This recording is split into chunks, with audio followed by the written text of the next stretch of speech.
Peace. Peace. This is Joshua Law, Mr. PhD. You're just now entering the cipher called Real to Real 360. KYs. Peace, God. Bring that beat in, kid. Indeed. Peace. Yeah. What's going on, party people? Welcome to the Real 360 show. Let's get it in. We do the knowledge and wisdom so you can understand. Real 360 shows in full command. We changing the game for how it all was taught. From bondage to freedom to an independent thought. Yo, the show is here to bring about a change for real. To lighten everyone so we all know the deal. 360 degrees is a fact. We created the show to give our love back to our communities so we can know what's going on and give them the support from knowledge to born. So if you're ready to learn, then it's time to go. Sit back and relax and enjoy your show.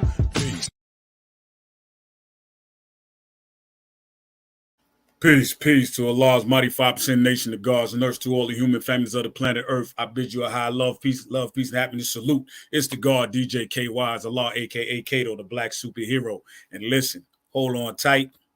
Ladies, get your towels, get your tissue, get whatever you need, because right now, we got the living legend himself is in the building, but I ain't going to spoil it. I'm going to let my co-host with the most bring them on, and you won't be disappointed. So without further ado, let's bring on my co-host, Joshua Allah, a.k.a. Mr. PhD. Peace, Almighty.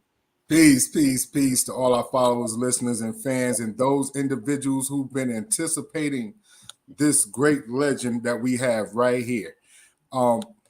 Once we get everything situated and everything, we want to make sure that everybody is following, they subscribing, and they're listening on YouTube, on Spotify, on Facebook, that we make sure that you get tuned in, because you're not going to want to miss this great gentleman. He is the lead singer of Ready for the World, and he also has stepped out on his own as a solo artist. Welcome, Mr. Melvin Riley.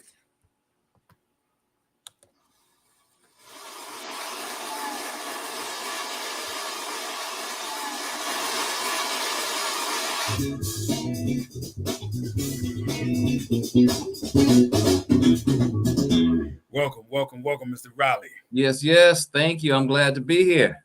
Peace, man. It's a pleasure. It's a pleasure. All week long, we have been getting calls and texts and everything else about is Mr. Riley coming on? Is Melvin coming on? You sure it's that smooth sounding voice of Mr. Melvin Riley? You know. Oh man, I'm honored. Thank you. It's definitely an honor to have you, because we grew up in the 80s and the 90s when, you know, Ready for the World was definitely prevalent. They was hard-hitting ballad singers. They had all the ladies falling out, you know what I mean? Had the curls dripping. Yes. You know, but for those who have been living under a rock for the last 30 years, could you please introduce yourself for them? Well, hello world. I am and always have been Melvin Riley, the lead singer of the group Ready for the World.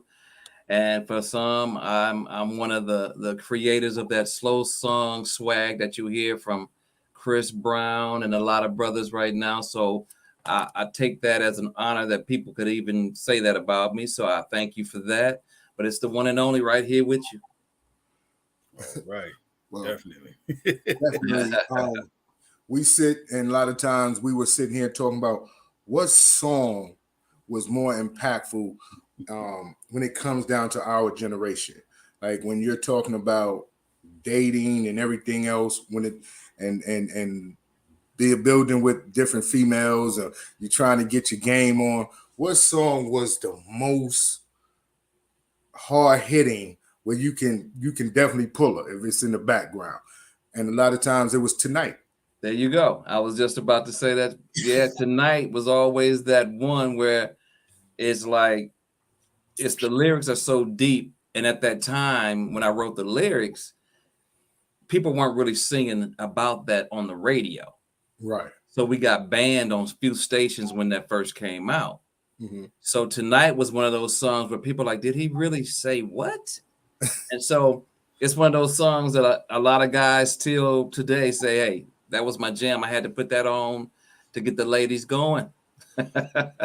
You know, that song plays today and still get the ladies going. Man, I enjoy performing it live. I do. What was your first experience being on stage? Wow. Good question. I was kind of thrusted in the spotlight. I'm more of a songwriter. So we at 17, 18 years old, we were straight out of high school, but I would always write songs. So I was used to just writing songs, trying to come up with the best songs possible. And then once we released Tonight, that attention just rose. And then Oh Sheila rose. So the next thing we know, we got our manager calling saying, "Yep, first tour." We had never been on the road before. First thing, you guys are on the road with Luther Vandross. Wow. I'm like, who? I'm like, well, you know, we just recording songs. We try to make a great album. We want to go platinum. We want, you know, the sales, and we want to make great music, but we're not really ready for the stage. And then you tell us that we're going on tour, not a show, but you got a set tour with Luther Vandross. So I still remember walking around backstage like, am I really about to do this? And you got a crowd of 15,000 people out here, and I'm walking backstage like all eyes are about to be on me. So I've always been one of them guys. I'm good under pressure. So I just had to put that pressure hat on, man. And that was the first memory of me getting on stage nationally, professionally, was Luther Vandross tour. So how did the group actually form? High school talent shows, man.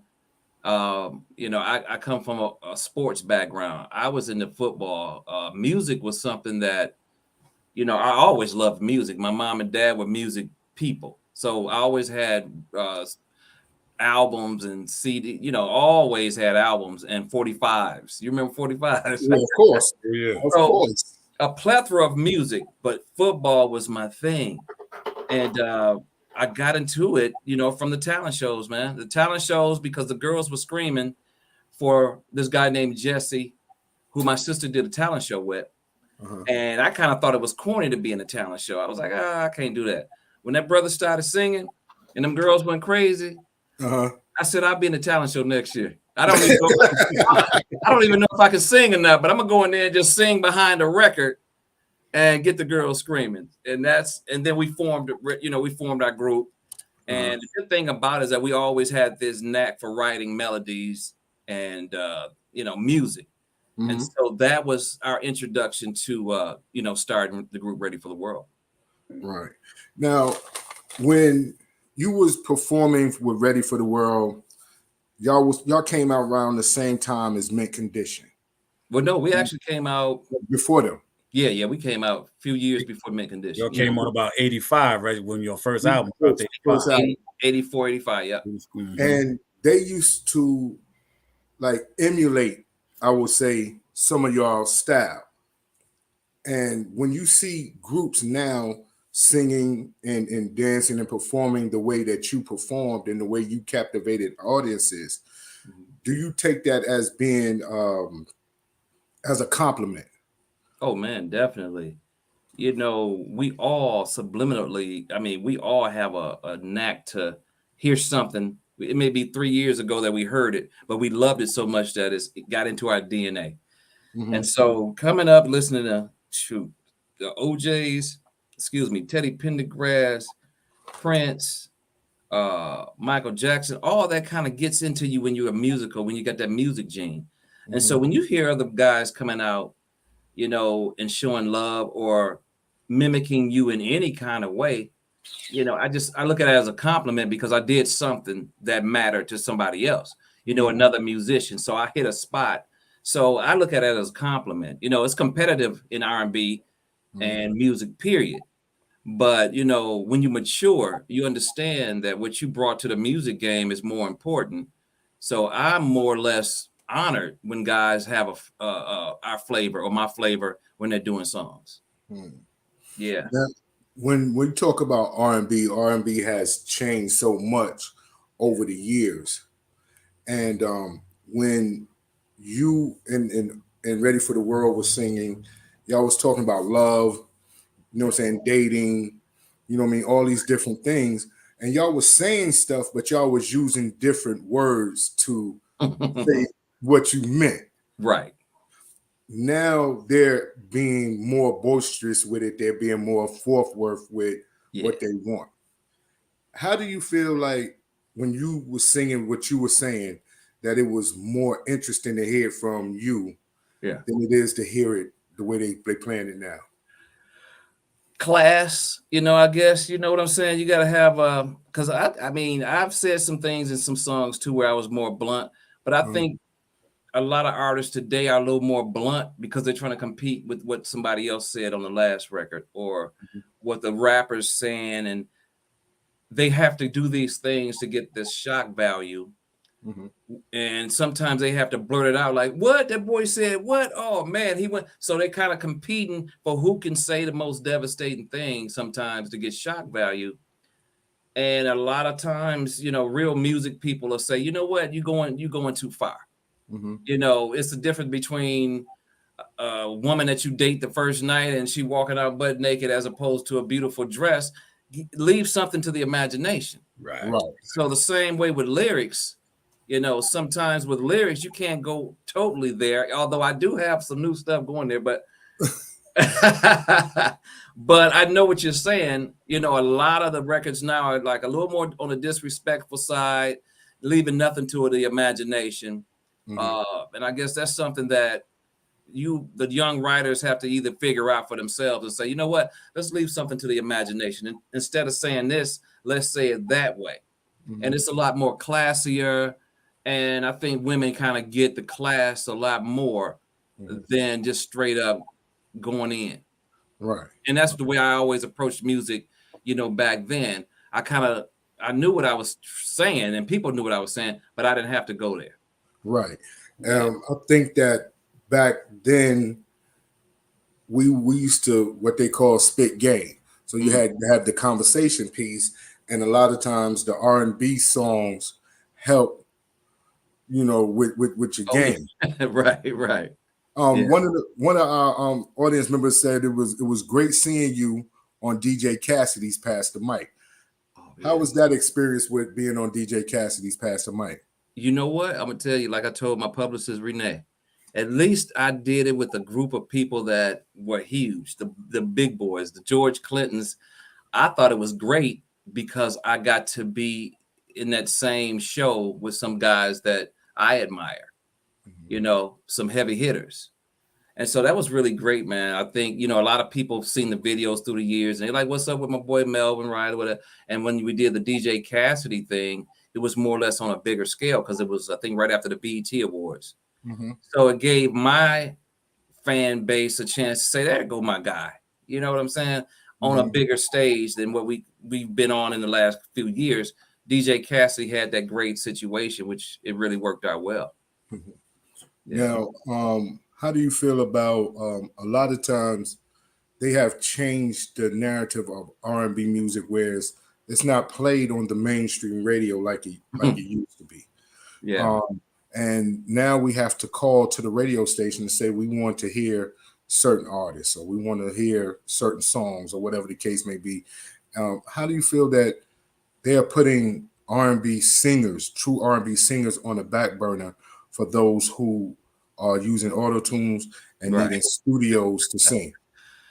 Good question. And I'm gonna tell you, like I told music executives back in the 90s, I said, if you don't step up, not only are we going to lose that platform, but we're also going to lose it to brothers and, R&B singers, to some of the pop groups, rappers, and the whole nine. Don't get me wrong. I love rap. I love rap. I love lyrical guys. I'm with it. But I had spoke with some music executives back in the 90s, and I said, this is where it's going. Unless you guys step up, start signing artists with that real deal and go after radio. Instead, they kind of let the public show them everything. Like, oh, this rap song is working. This rap song is working. Oh, instead of sticking to what's true, they kind of did this little fad thing, you know, and then the fad thing became the thing. Right. You know, so I think rap should be right there. Love rap. At the same time, R&B didn't really have to take a back seat, but I have to blame the record executives on the R&B side for not handling their business, for not being a Berry Gordy and saying, you know what, I got some great R&B. We're gonna put money behind it, and we're gonna make sure that we still got this R&B base. So it starts with the record labels handling their business, and then the radio stations follow their lead. But you know, some of the record execs kind of let that slip through their fingers. I wanna jump on that because that's exactly what we were talking about prior to our show. And the question that I brought up is we was going to do a segment, but I think right now is a great time because we were talking about what happened to real R&B. Yeah. Flavor of R&B. Now, I grew up under the umbrella listening to the Isley Brothers, Earth, Wind, and Fire, Teddy Pendergrass, Shaka Khan, all those great R&B funk performers. Yeah.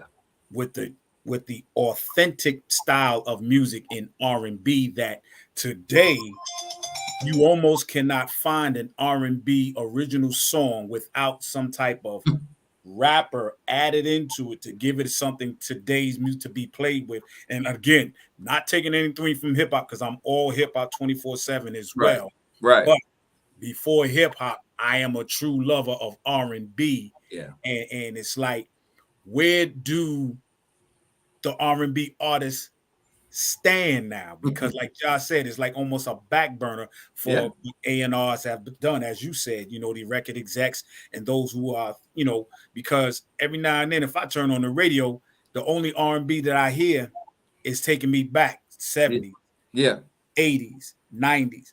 You go into the 2000s and stuff, is very rare. The only one holding it down right now that I love to death, I still say is in the game. The Isley Brothers are still making headwaves. And my man, Uncle Charlie, you know, my namesake right now, my last namesake, you know. So with that, Melvin, I like to, you know, your standpoint, you already made it clear. So I just wanted to add that stamp in there with you. Because I would love to see the R&B flavor take a hard hit comeback and just smash the waves because love is missing in a lot of these R&B songs. We're going from rhythm and blues to rhythm and bull crap. That's what I call it. Right. People, I'm just being 100. That's true. And that's true. You know, people want to feel that flavor. It's like food, cooking. You know, once you had that good soul food cooking, that real food, years later, and you're like, oh, it's okay. It's something missing in today's spices, or when you go to a restaurant, you're like, yeah, but it ain't like this because you done already had the real deal. Now it's like, you know, like I said, you're missing that ingredient. That ingredient is bringing back real guys that know what R&B is, DNA wise, what you truly feel. You can't fake it. You can't fake it because people gonna feel it. You know what I'm saying? You know when you're hearing something like, oh, okay, that's good. But like I said, you know, it starts with the record executives having to believe that they got something and promoting it and pushing it on a major level. And like you mentioned, Charlie, RCA got behind this guy. Massive radio airplay for a guy that we heard back when we were kids. That's what they're gonna have to do for real R&B artists that really still doing what they do. Excuse me. So that's what's gonna have to happen. They're gonna have to get behind R&B. Bring it back for these young people that haven't really felt that, you know. And I tell you, it's sad to me that I have to go to Spotify and I have to go to Sirius to listen to good music. You know what I mean? Not saying that they're not putting up good music, but it's not music for me. You know, and music sets the tone for you. Music sets your mode. So if you're out with your lady, you're not finna listen to a bunch of rah-rah, you know what I mean? Right. So music sets the tone. So at this point, it's like, we know you have some new music out. There's not too many ballad singers out here nowadays. Right. When you touch the mic, they know that's a quote unquote a panty dropper. Yeah. You know what I mean? Because you're gonna sing the ballads. Right. You know, so it's very hard to find individuals with your skill set nowadays. I appreciate that. And that's one of the reasons I'm in negotiations meetings now to try and make that happen as far as on this level, because I'm gonna continue to make music. I'm gonna continue to put videos out, and it's all about getting them record executives to go ahead and let's roll at this level. You know what I'm saying? And you will hear more of Melvin Riley and the whole this. Once that airplay is popping, hey, we're gonna keep bringing it. And it's not just me; it's some other R&B guys that really do what they do. It's just we need that real push for the world to know it again. That awareness. One of the audience members said that they have to share that digital display got me into a lot of trouble. My mom heard me singing it in one day, and that was that. Yeah, man. Yes, see that digital display. It's different. It comes a different time when when you was at the party and they threw the red light. Everybody went to the party waiting for the red light to come on. Oh yeah. So when Ready for the World came on, when the red light was on, whatever female that you was with at that time, that's who you was leaving with. That's right. As long as you didn't say anything stupid. Right. Yeah. But yeah, that's what people look forward to, man. Those slow songs, those ballads. And like I said, it's still here. It's just a matter of it getting out the way it's supposed to. Yeah. The way y'all brought music out, man, so clean, so crisp and refreshing because R&B did change a little bit coming into that era, but y'all still maintain the realness and rawness of giving your heart out. Yeah. In the music. You can tell when you singing songs like Tonight and Gently and those songs resonated in the hearts and minds of everybody, whatever was going on in their minds and hearts right then and there. When they heard it, they was like, yo, I can relate to a time. I can relate to what's going on right now. Thank y'all for playing that for me. Thank you for singing my mindset, So that's the whole joint. Like, I remember I don't know if you was a part of it. I'm going to ask you, though. Was you a part of the Black Men United on the for You Will Know? Nope, I didn't do that. You're okay. Now, matter of fact, I talked to Jai about this before. I would love to see another bunch. All those men were R&B artists, great men on those stage and singing a song. I would love to see another one like that with another bunch of black men singing with their heart out and another message like that one was, because that was a powerful message that resonated during that time. And I'm like, why don't we have more like this? Yeah. Why are we not searching or demanding this type of real music? You see what I'm saying? Yeah. And you can hire our A&R directors at record labels that's got the degree, and that's a beautiful thing. But music is spiritual. Mm-hmm. You can't really you got to have that ear.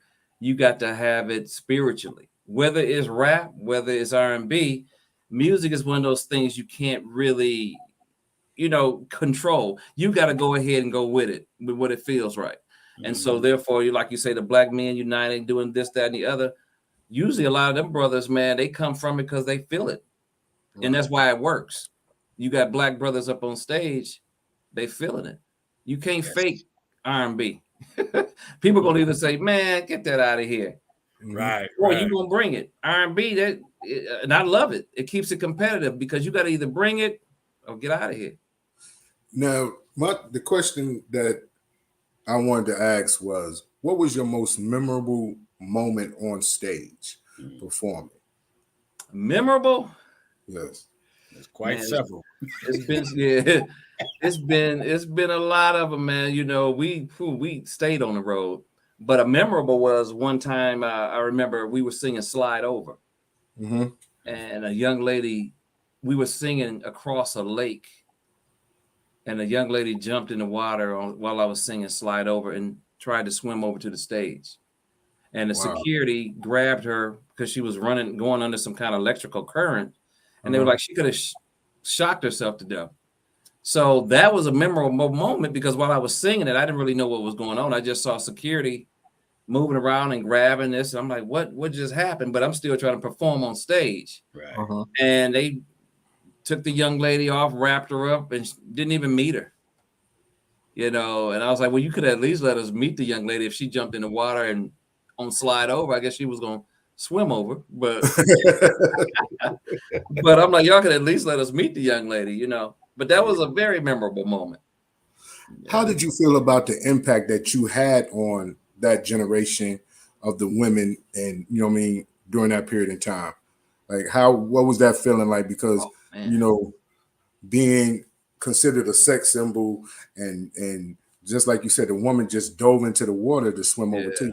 What kind of feeling is that? Well, for me, because you know, I've always loved the women. That was the reason why I got it in the talent show, because for the women. Right. So to now be on stage and you got women screaming and the hotel is packed, and outside your hotel door you got it was pandemonium back then.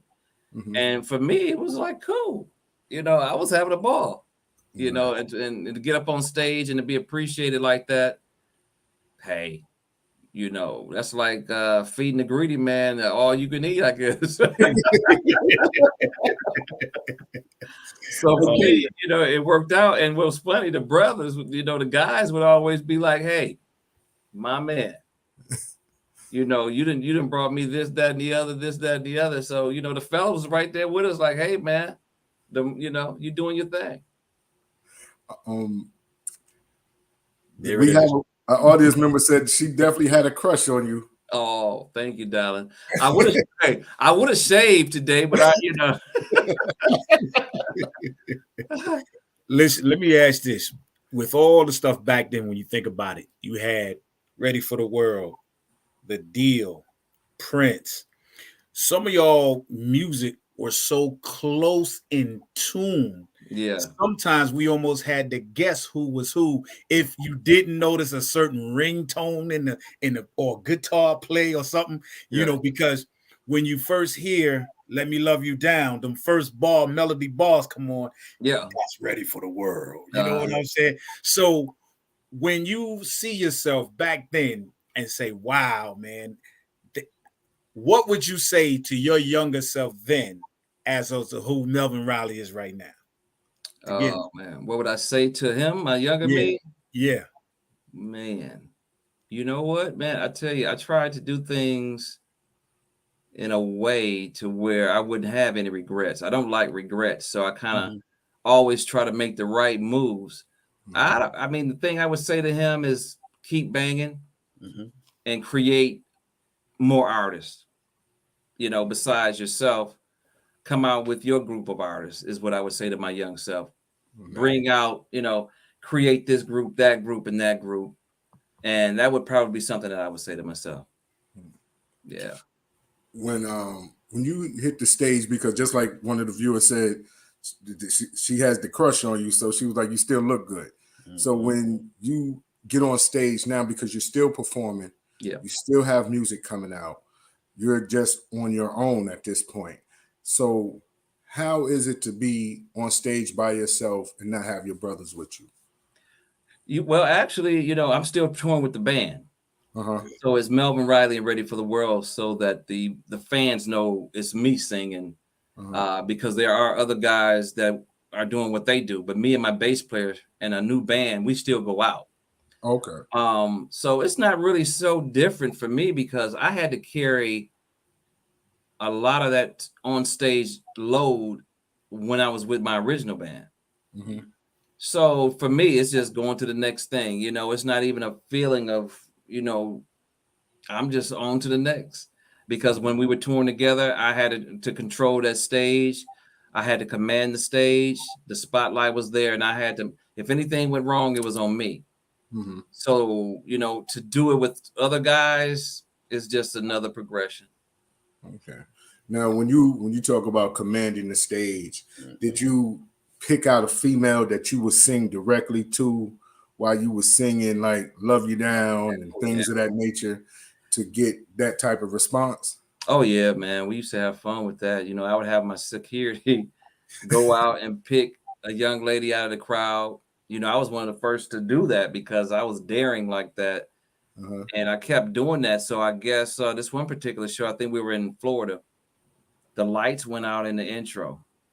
We come on stage and I'm standing there and these girls timed it because they knew I would pull a girl up off the audience. I guess somebody told them from a different show. So I would single out a girl. Well, this one particular show, the lights went out. I walked out and they bum rushed me. The microphone hit me in the mouth. They grabbed me. Security had to come and grab them. And then the show started. And I'm like, I can't remember the words to the song. I'm like, oh, okay.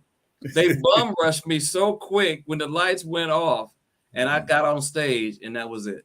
I'm like, they must have timed it. Like, well, as soon as the lights go off, we're going to bum rush him. And they did. I tell you, that's a memorable moment right there. That's a memorable moment. I had to collect myself just to go ahead and like, okay, let me get back in the groove. Right. Yeah. But so with the music, with the love of the music and that what's keeping you going in the music today, what is your inspiration to keep writing and keep singing? I got a lot in me, man. And I'm blessed and thankful, that I can walk away from it and never have to work again, never have to sing again. I thank God for that. And I got so much still in me. This is why I still do it. I still got those hooks in me. I still got those melodies in me. And it's kind of hard to walk away from the game when you still got a lot in you. Right. And that's why I continue. That's what inspires me to keep on doing what I do. That's what makes me tick-tock in this music game. Going out on the road and still doing it is because I still got all that in me. And, the new stuff that I have coming out, the new song is called Shut Up and Kiss Me. Another song I have called Blue Dress, The Rain. So those hooks keep coming. I'm going to keep singing. And if I ever feel like, it ain't that no more, that's when I'm gonna go ahead and become a full-time fisherman. I'm glad you segue into it because I think that Kay have some of your new songs queued up. Cool. Yeah, we're gonna drop The Rain on everybody right now. So, ladies and gentlemen, this is The Rain by the one and only Melvin Riley right here on Real to Real 360. Real 360.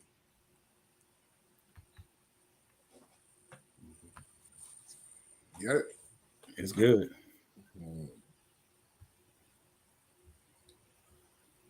Let's see how this goes.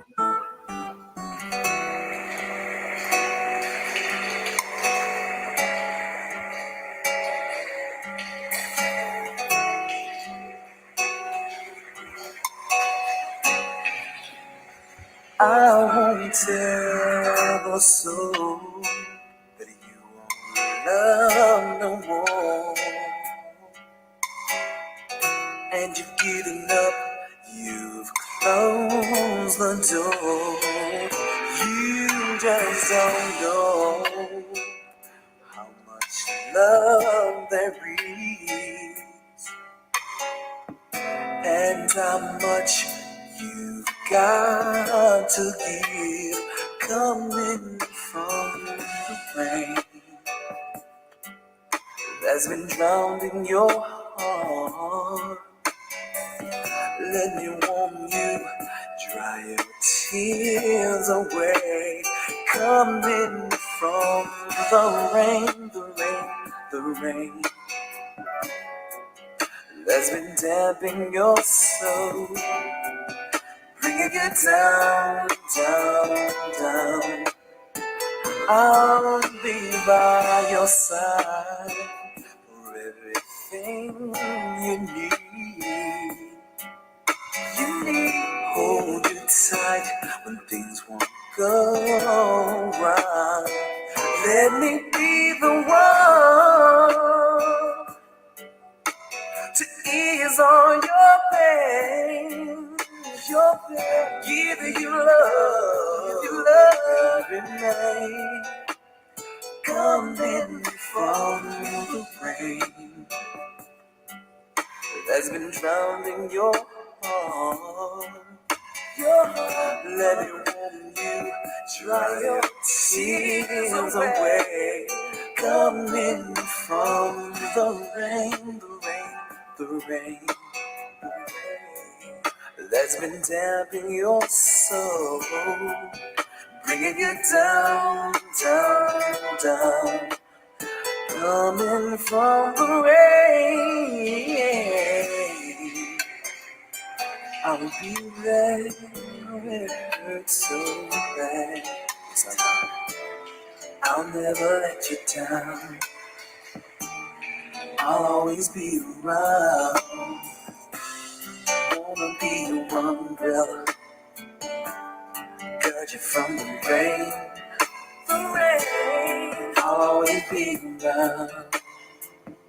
So coming from the rain that's been drowning your heart. Your heart, let me warm you, dry your tears away. Coming from the rain, the rain, the rain that's been damping your soul, bringing you down, down, down. Coming from the rain that's been drowning your heart. Let me warm you, dry your tears away. Coming from the rain that's been damping your soul, bringing down, down, you down, down.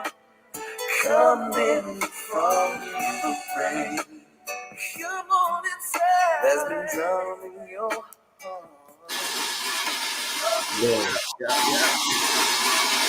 Gotta get a round of applause for the real R&B, baby. I'm sorry. Real R&B, Yes, sir. man. Yes, sir. Love that. Love that. Thank you. That was the mature side of me. I got the wild side too. So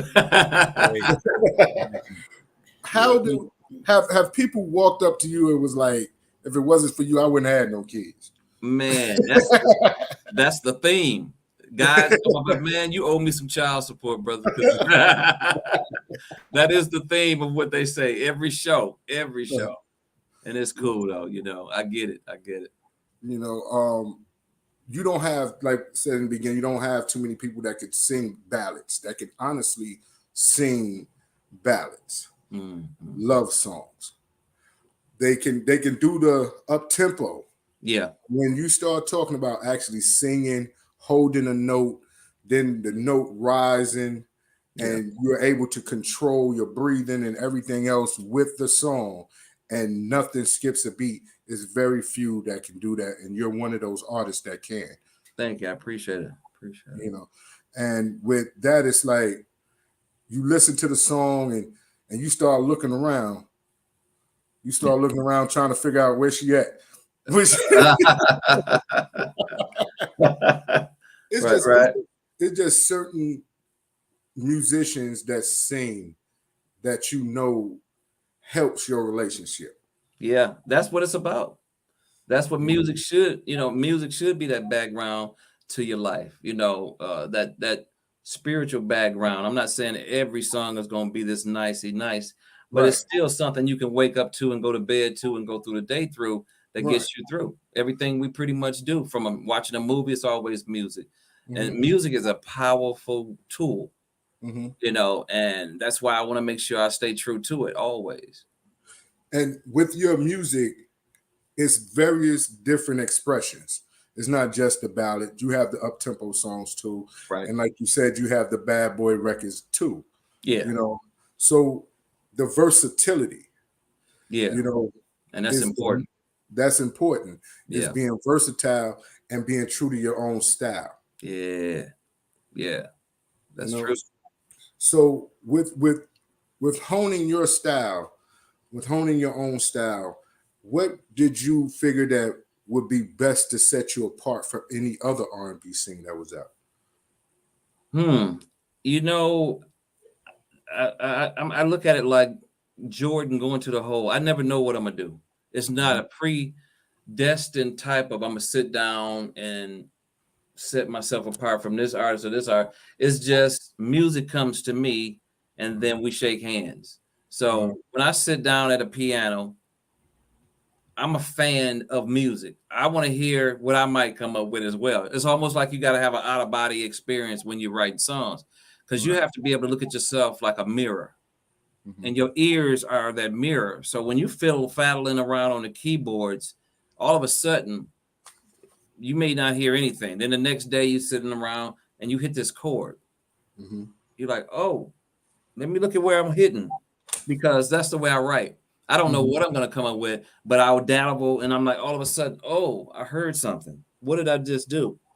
On top of that, I'll go ahead and hit another one and build from that. So if that might be something that sets me apart from somebody that maybe reads music, or I don't read music. It just, I'm blessed with that to be able to come up with that. So maybe what sets me apart is my exploring as I'm writing. I'm exploring at the same time I'm writing. I'm hearing something that's going to blow me away too. And I have to use myself as that barometer, that if I feel great about it, then maybe the world will feel great about it. And so when people hear my chords, melodies, I'm a big chord person. Chords are like that food to me. When I hear a great chord, my energy just rises. I can just come up with a melody, vocal melody. But if I hear a chord that, nah, that ain't it. So it may take me a week to come up with a chord that really strikes me. So if it's anything that sets me apart, that may be it, the way that I approach music. So are you a musician? Do you play the piano? Was you taught to play the piano, or was you self-taught? Yeah, I'm self-taught on piano, bass guitar, rhythm and lead guitar. My mother tried to get me to do piano lessons when I was probably around 10. I probably stuck with it for a good week. And she like, this boy ain't gonna sit up here and pay attention. So let me go ahead and take him out of this, because I'm not a constructed mindset person. I like things organically to just kind of flow. And that's why I hated school so much. My mom and dad are both school teachers, but I'm one of those people that's just, when you put me in a box, I don't know. I don't like that. I like to discover and be free and free-minded. And I think that's the way I write music. I'm just kind of like one of them free-minded type of people that like to explore, you know? Yeah. Okay. Well, right now, Kay has queued up the Blue Dress. So do you want to introduce it to the audience? Yeah.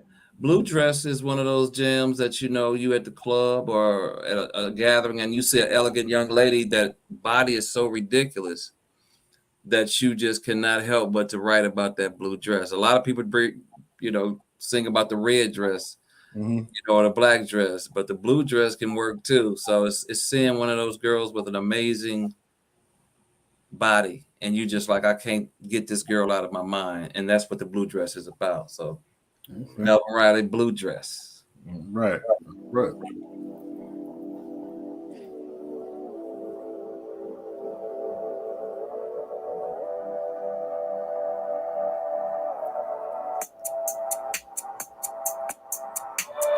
I'll be on that sit back and want you.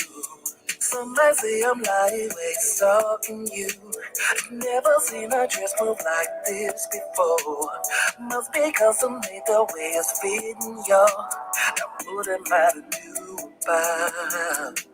You're everything I dreamed about.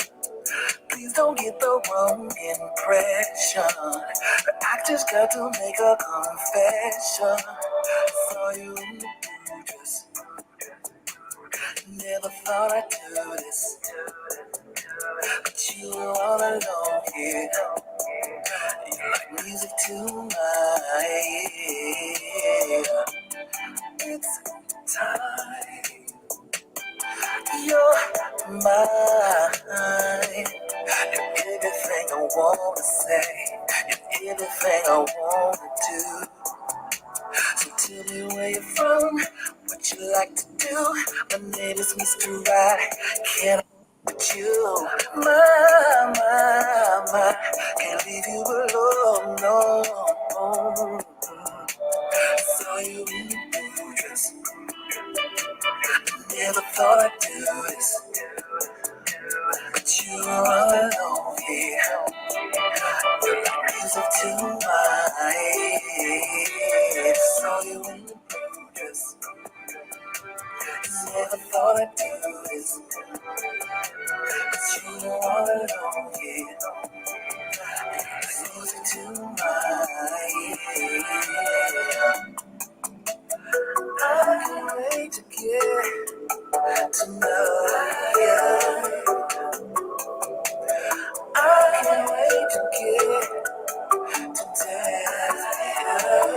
I'll be on back and want you. Some might say, well, I wait stalking you. Never seen a dress more quite like that before. Must be custom made because it's fitting you. Saw you in the blue dress. Saw you. Never thought I'd do this too. But you were all alone, yeah. You like music to my ears. Saw you in the blue dress. Never thought I'd do this. Never thought I'd do. But you were all alone. You were all alone, yeah. To my ears. Saw you in the blue dress. Never thought I'd do this. But you were all alone, yeah. You like music to my ears. Saw you in the blue dress. Never thought I'd do this. Never thought I'd try. But you were all alone.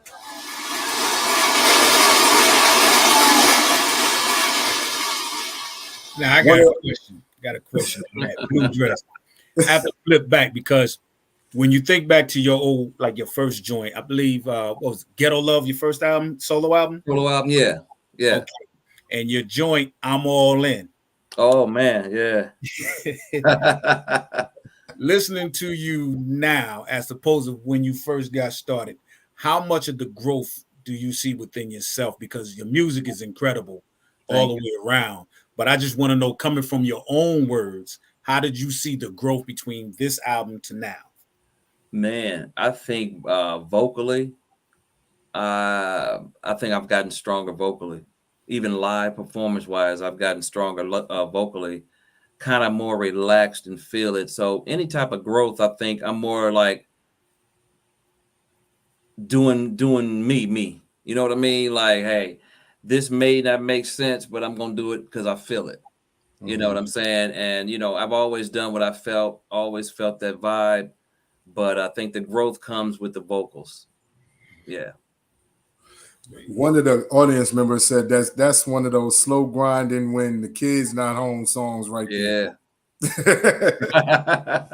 Yeah. How much of it is you staying true to the love in your song, like love making and dating in your songs? I'm always one of them guys that got to get chill bumps when I'm writing a song. If I don't get chill bumps from what I'm doing, I'm usually going to throw it out. I got to have that, like when I'm doing a song, like, oh, okay. Like I said, that mirror, you got to have an out of body to check yourself. And so, yeah, that's that vibe, man, that I got to feel. I got to feel that. Okay. Let me ask you real quick. On a day of Melvin Riley relaxing and chilling, if Melvin Riley was to say, you know what, I want to hear my favorite old school R&B song, which one would that be? And it could be male or female. We'll give you two options, male or the female, group or groups. Enchantment. Gloria. Yeah, Gloria. If I sat back and just like I'm gonna sit back, chill, listen, Enchantment, very underrated. Enchantment, slow ballads. Oh man, yes, man. People need to go back and check out some Enchantment ballads, brother. That's cold-blooded, man. Yeah. All right, good answer. Like when you hear you speak about ballads, was Enchantment like the inspiration for you to want to be a balladeer? I think Enchantment introduced me to something that I didn't know I had or felt.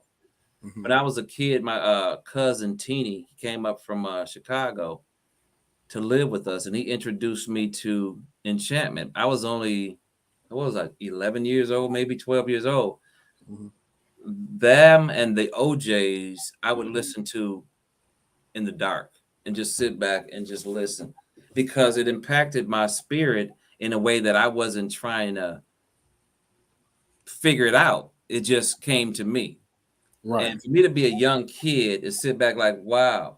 Because like I said, I've always been sports, but that music was so good, it knocked on your door and said, hey, check this out.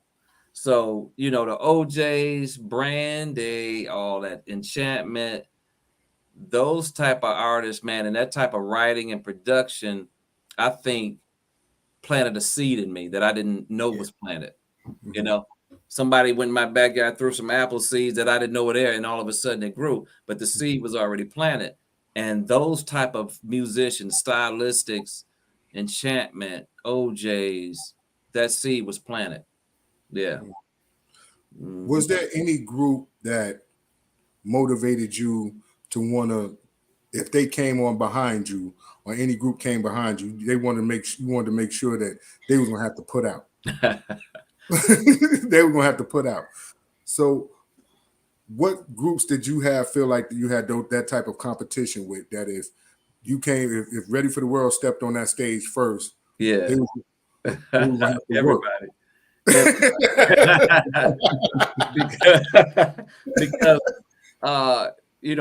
it's competitive. It is competitive. You got love for everybody. Trust me. I love my buddies in the music industry. But it's like when you step on that stage, I got to wear that crowd out. And if I got to come on before you, and I tell you, Roger Troutman taught me that, because Roger ended up having, to open up for Ready for the World. And I'm like, no, Roger is my guy. Like, I don't care if we got the #1 hit in the country, the world, we need to be coming on after Roger Troutman. But a lot of the promoters didn't see it that way. And so Roger, it would be maybe 3 or 4 artists, and then Roger would be right before us. And I guess Roger said, if I got to open up for y'all, I'm going to wear you out. And that's what Roger did. And so I learned from Roger to wear whoever you got to open up for, you got to wear him out. You got to, when you leave the stage, you got to go ahead and people be like, whoa, okay.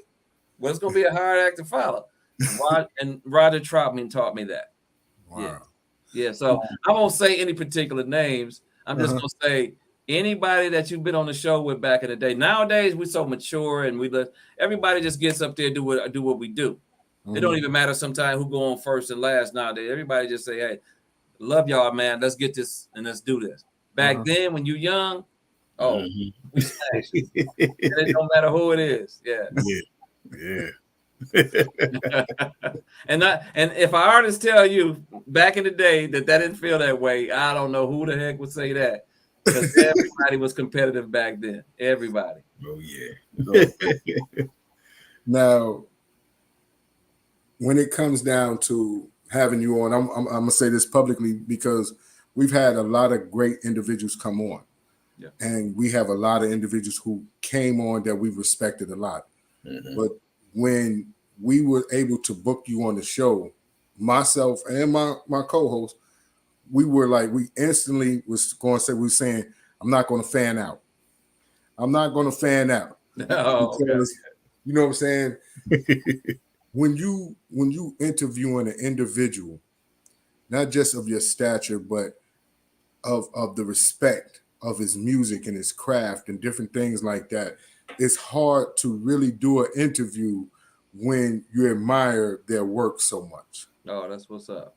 And at this moment, like you could tell, like me and my co-host, we both been sitting there smiling, because you take us back to a period in time. Yeah. And then to hear the music, the new music, whereas the spirit and the emotions is still there. You can still feel that same vibe went from the blue dress to Tonight. Yeah. To Oh Sheila, to, Let Me Love You Down, to Rain. It's like it just progressed. It just matured. Yeah, it's definitely matured. So we want to thank you for coming on. Absolutely. We want to thank you for coming on. And also, too, I want to make sure that all our followers and listeners know where they can get your music at, where they can see you perform at. Oh, yeah. And also how to subscribe to whatever website that you have and where they can get your merchandise from. Well, I tell you, you can go to I am melvinriley.com, and I have my merchandise, new concert dates coming up, a lot of things about Melvin Riley. You can go to I am melvinriley.com, but also check out my YouTube channel, which is Melvin Riley 94 on YouTube. We got a new video coming out October 15th, which is in 2 days. And the new song is called Shut Up and Kiss Me. So I got the video. We're swinging that out. Go to IamMelvinRiley.com. And also come and check me out on my Instagram at IamMelvinRiley.com. The next date we have is Little Rock, Arkansas, coming up this October 28th. So I think it's going to be like a masquerade type of Getting Wild type of concert. That's going to be a lot of fun. So, hey, always come and check me out on my Instagram, as well as my Facebook, as well as my YouTube, because we want to make sure that we keep those people that really love what I do in the know. So definitely just follow me, and you'll always know what's going on. And we're looking forward to doing the new deal. We'll see how all that works out. And whether we do the new deal or not, you're going to always hear my independent work, because I'm going to keep on bringing out the music, bringing out the videos, and we're going to keep doing this. Now, my last question before we go, because I just thought about it when you said the independent. How has music changed far as the distribution for you? Like now, you have the Spotify, and then you have the SoundClouds and all these different ways, whereas you can be independent and be just as successful as you did when you had the big machine behind you. I always say, as long as the fans love you, man, you got a lot. When the fans love you, you know, the music industry can change, which it does change, and the executives change, and so many things change. But what you don't want to lose is your fans. When you got your fans, you got everything. You can keep making your music. And so, you know, that is one of the main things that I always do, is I keep my fans my priority, because that's what makes us tick-tock. I got to have somebody to sing to. You know what I'm saying? And I want to continue to write music, write songs. The world deserves some good feeling, good music. They got to have it, and I got to have it. And that's the reason why I keep on doing, you know, I got to keep that swing. And the independent situation just allows you that no matter what the majors do, when they get crazy and they want to do this, that, and the other, if you can still be independent and have your fan base, you got everything, you know. And the music industry has changed in that way. When it comes to streaming, a lot of us artists that have, you know, hit records out thought that things would change for the worse. But really, Oh Sheila now is played everywhere, not just on terrestrial radio, not just, you know, of course you had international as well, but now you're getting streamed zillions and zillions of times all over the world, even being re-released, which are the labels are now getting clever. They say, oh, we're just going to re-release the hit songs we've had all over again to everything and everywhere. So it has changed, and it has changed for the better in that aspect. You know, as far as what executives have to do, they got to get back on it and bring out some real artists again. And that's how, you know, that's where music has really changed. Like we said earlier, they got to get back on the grind, and these executives can't be afraid to go ahead and reach back and pull up the brothers that started the real deal. Yeah. Also, I'm gonna segue off to my co-host, but we would like to see if you could stay behind for like 2 minutes so we can talk and everything else. So, okay. Once again, before we bounce out, Mr. Riley, I'd like to say thank you so much for coming on. You are a true living legend and a blessing, and your humility is great as far as coming on the show and blessing us, man. It's like it's a pleasure. And I just want to let you know, as we always tell everybody right here on the Real 360, you don't have a home away from home. You got a home right here. So if anything that we can do to help you shoot a project out. If you got anything important that's going on in your community or whatsoever, if there's anything that we can do, please don't hesitate to call on us and let us know, and we will do our due diligence and best to make sure that we got you back. All right. Hey, I appreciate that, man. And you know what? It takes brothers like yourselves to keep us going. So I want to give y'all a salute. Appreciate y'all for having me. Thank you so much. All right. Well, before we go, Josh Mel, you got who's lined up next? Man, tomorrow we have Damon Sessions coming on. Next week we have Lynn Myers. We got Tony Terry coming up, lined up. So we have a few artists, you know what I'm saying, entertainers. Then we have my man Jay Hammer. I can't even front. I love Southern Soul. That's getting real big. That's getting real big. That's my man right there. I want to shout out Vic Allen. I want to make sure that I shout Vic Allen out because he made that connection. Yeah, I want to shout out Renee because she made the connection between us and Mr. Melvin Riley. And man, we have a couple of mental health shows that are coming up. We have Chaz and Alicia Cohen coming up. They're going to be discussing marriage coaching. We got a line with Allison. She's going to deal with the single dating and all that other stuff. So we got a lot of shows coming up. There's just so many of them. You know what I mean? Have the great lady Shalakima, who's a motivational speaker. She's going to come up and do her thing, talk about relationships or everything positive and negative within the Black community. We got it rolling on. And we even got, I think, coming up next Sunday on Monday, the 17th, we have the one and only great Trayvon Perry from Brooklyn, New York. Yes, sir. That's my nephew right there doing this thing in the gospel world. So we want to give salutes out to everybody because Real and Real is just that. We want to make sure that we showcase our people doing the best part of themselves and for the community. So with that being said, to Allah's 5% nation, the gods and earth, to all the human families on the planet Earth, we, the brothers here at Real and Real 360 Show, give you a high salute, and we thank again our special guest, the one and only Melvin Riley from the great group Ready for the World. Check him out, support him, and do what you got to do. Clock that music, rock that music, pay that music. And shout out to my man Yoshi Mob, man, for the flyers, man. Absolutely, Yoshi. One love, baby. Peace. We appreciate you greatly. So on that note, we're going to be out. Like I said, Melvin, you can just hang tight for us for a few minutes on the after stage, and we good.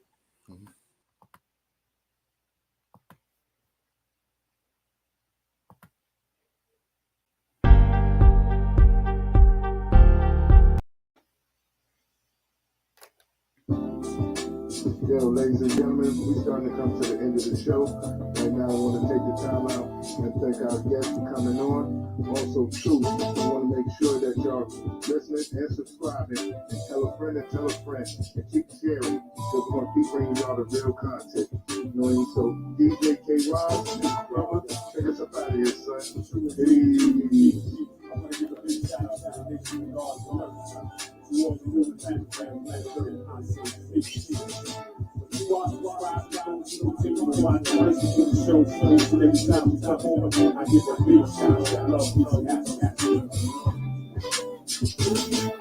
The man, woman, the child of the youth and our first. It's time for us to disperse. We bring the best, not the worst. We thank you once again for tuning in to the real 360. We bring a friend to hit that like and subscribe, so we continue to grow to bring more knowledge and wisdom to you. Upon our show, you make it possible for us to do what we do. Now it's time I end it just the way I